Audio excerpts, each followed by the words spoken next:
Ce jeudi après-midi, le recteur de l'Académie de Nice était au lycée Bonaparte de Toulon pour une visite du lycée des possibles. Une offre éducative et pédagogique adaptée à des jeunes en décrochage scolaire qui leur permet de préparer un bac L ou ES. Un système mis en place il y a 4 ans qui a déjà porté ses fruits. Emmanuel Etis souhaite donc l'encourager. Quand on a fait toute son enfance et sa jeunesse, son adolescence dans un système éducatif, le quitter sans avoir le passeport qui va avec a quelque chose de troublant. Donc pouvoir retrouver cette éducation nationale et se dire ok, j'y reviens une année et je réussis mon baccalauréat, je pense que c'est vraiment quelque chose qui remet en confiance et qui peut faire vraiment qu'on puisse nous définir comme une école de la confiance pour tous. Un mode d'enseignement en plein essor en France et qui ici à Toulon nécessiterait une augmentation des moyens, ce qui optimiserait les chances de réussite de chacun des jeunes désireux de raccrocher les wagons de l'éducation nationale. On n'accueille pas assez de jeunes, puisqu'entre 15 et 20, c'est pas suffisant. On est une petite structure et on aimerait doubler et surtout leur donner plus de temps, à savoir une année supplémentaire pour se préparer. Parce que c'est extrêmement difficile, quand vous avez coupé depuis 2 ans, de revenir dans un système et d'être tout de suite confronté dans une année bac où il y a les épreuves terminales.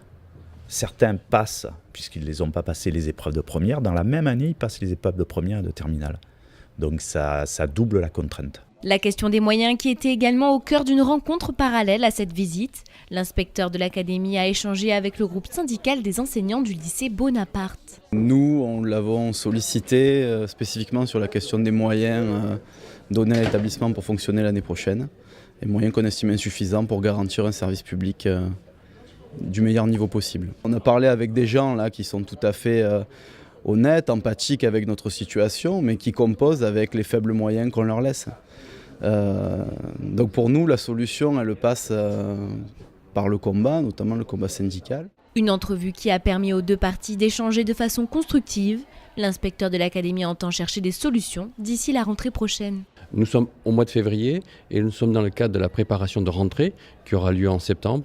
Et entre février et septembre, eh bien, nous continuons ce travail de suivi pour pouvoir adapter les moyens qui restent à ma disposition à la marge, tout à fait à la marge, mais qui pourraient justement aider à ce que un emploi puisse être conforté. Des avancées que la CGT Éducation prévoit déjà comme limitées.